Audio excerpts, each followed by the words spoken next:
YouTube. Welcome back to the channel.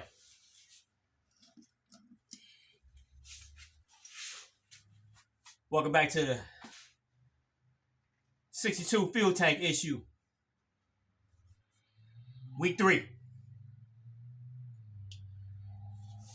So I had a friend of mine help me troubleshoot why I was leaking fuel from the sending unit. And he basically asked me, did I tighten them down? All the 6 screws. I was like, yeah, man, of course I tightened them down.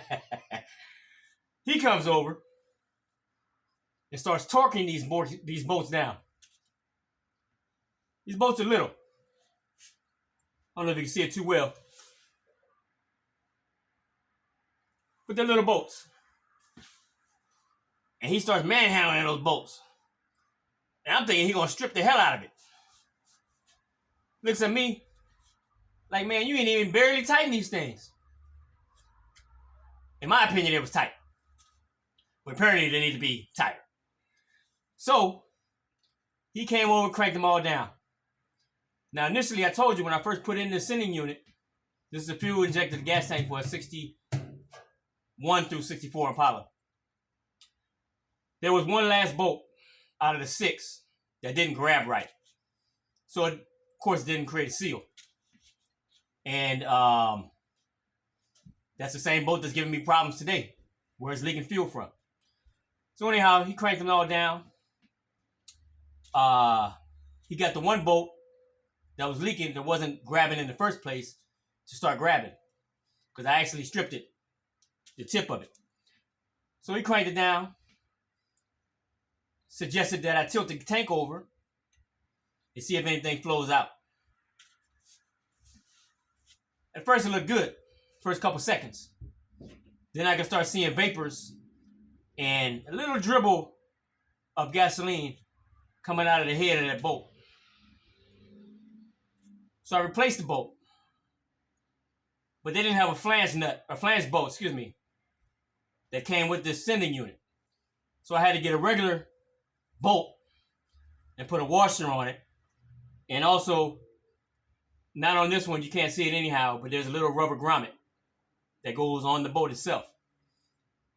So I bought a new bolt, a new flat washer, and I transferred the grommet from the strip bolt to the new bolt. Tightened it down. Like I said, thinking that was going to resolve the problem. And it started leaking. Right from where the head of the bolt is and the washer. So, I'm back to square one. I don't know if I should silicone around that one bolt or go with a bigger bolt, but I don't have a little rubber grommet for a bigger bolt. So I'm not sure what to do at this point.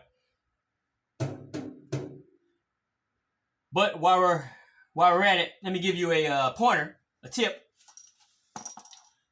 I had to take out a lot of fuel from this tank. Remember I told you I struggled getting it down because it had a lot of fuel still in it. So with the tank on the ground, or wherever your tank may be, there's an easy way to take fuel out. Get yourself one of these siphon pumps. It's a manual siphon pump. No mechanical apparatus. This end here has a little plunger inside. You stick this in inside your tank. You stick your other end inside your fuel gallon, your fuel tank, or whatever type of apparatus you're using to transfer fuel into. Boom. Once you have this device in the gas tank, all the way down to where the fluid is, the gasoline in this case, you just give it about 3 good shakes. And you'll notice that the fuel will start flowing up on its own. Creates its own siphon. Very easy. A very easy way to get fuel transferred. But this costs about $25, just so you know. You can get this any auto parts store. I got mine at O'Reilly years ago. And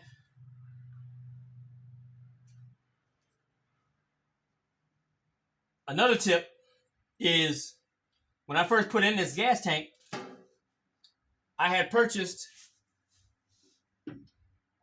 new gas tank straps. And at that time, I believe they stopped making the original gas tank strap rubber weather stripping because I couldn't find it. And all they were selling was just very thin, almost Laffy Taffy type rubber strip. And problem with it is it's not molded, very loose. So it won't sit on the gas tank strap as you try to place it around the gas tank when you're installing everything. So what I had to do was get some masking tape, wrap it around itself, like roll it up upon itself, and stick it onto the gas tank strap. And then place this thin rubber strip from top to bottom on the gas tank strap. That held it in place as I placed the gas tank into the straps and pushed everything up. What I've noticed is when I started leaking fuel started hitting this rubber strap. And as soon as it did, it immediately started dissolving this thin Laffy Taffy